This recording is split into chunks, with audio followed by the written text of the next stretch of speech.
अच्छा, मसल्स की कंट्रैक्शन और रिलैक्सेशंस के लिए कैल्शियम और एटीपी की रिक्वायरमेंट होती है। अब मसल्स को टिश्यू लेवल पे स्टडी करते हैं, ये मसल को टिश्यू लेवल पे स्टडी जब करते हैं तो ये बेसिकली इस टिश्यू की जो आउटर मोस्ट कवरिंग है वो एपीमाइसियम है। एपीमाइसियम के अंदर, इस कवरिंग के अंदर फिर बंडल्स प्रेजेंट है, उसे हम फेसिक्यूलाई कहते हैं। और इन फेसिक्यूलाई के ऊपर जो मेम्ब्रेन है वो पेरीमाइसियम है। ओके, अब जो पेरीमाइसियम के अंदर क्या है, ये पेरीमाइसियम है, ये जो आउटर मेम्ब्रेन है, इस पेरीमाइसियम के अंदर है मसल सेल्स या muscle bundle, skeletal muscles fibres. Basically ये मसल सेल्स होते हैं, उनका क्या काम होता है, ये बेसिकली में एबिलिटी होती है कंट्रैक्ट और रिलैक्स होने की।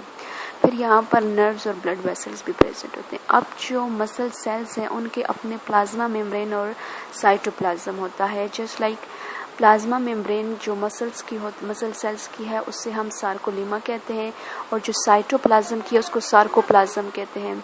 फिर एंडोप्लाज्मिक रेक्टिक्यूलम जो है उसको सार्कोरेक्टिक्यूलम कहते हैं, जो कि स्टोर हाउस ऑफ कैल्शियम है। अब जो यहाँ पे साइटोप्लाज्म का पैरेलल अरेंजमेंट पढ़ते हैं, अब माइक्रोफिलामेंट, बेसिकली ये कंट्रैक्टाइल यूनिट है। ये स्ट्रिएटेड पैटर्न होता है, किस वजह से, एक्टिन और मायोसिन फिलामेंट्स की वजह से। एक्टिन क्या है, लाइट बैंड है,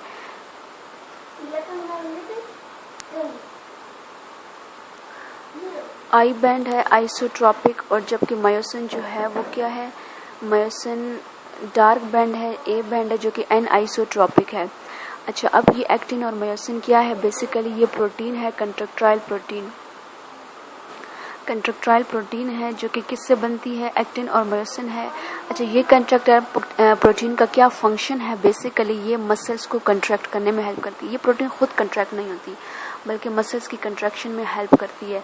अच्छा, अब जिस तरह ये टिश्यू है, इस टिश्यू को हम जब जूम करके देखते हैं तो ये हमारे पास जेड लाइंस हैं और ये हमारे पास ए बैंड है। जो जेड लाइंस हैं वो हमारे पास आई बैंड्स हैं और मिड में ए बैंड्स हैं।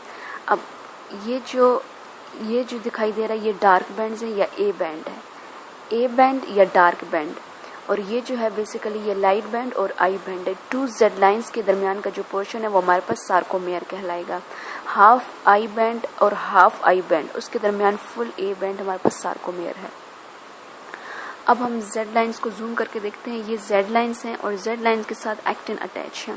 और ये मिड में क्या है, यहाँ पर मिड में क्या था, ए बैंड, और यहाँ पर भी ए बैंड है मिड में, ये ए बैंड है, और ए बैंड के दरमियान की जो लाइन होगी उसे हम एच जोन कहेंगे। जबकि यहाँ पर जेड लाइन थी, ये आई बैंड था, फुल आई बैंड के मिड में जो लाइन है वो जेड लाइन है, और यहाँ पर जो है एच जोन है। अब ये दमलीस के, इससे हम लोग समझेंगे जो डी है वो डार्क, ए से एन आइसोट्रॉपिक, एच से जोन और एम से मिड लाइन। ये किस में प्रेजेंट है, ये सब डार्क बैंड में, डार्क मायोसिन में प्रेजेंट है, डार्क बैंड में। एल से लाइट, आई से आइसोट्रॉपिक और जेड से लाइन, ये किस में प्रेजेंट है, ये एक्टिन में प्रेजेंट है। अब प्रोटीन्स की तरफ आते हैं। जो कंट्रैक्टाइल प्रोटीन है वो बेसिकली कंट्रैक्ट होती हैं, मसल्स का साइज को कंट्रैक्ट करती है, इसकी एग्जांपल एक्टिन एंड मायोसिन है। जबकि जो रेगुलेटरी प्रोटीन है वो कौन सी प्रोटीन है, they decide whether to contract and whether to relax.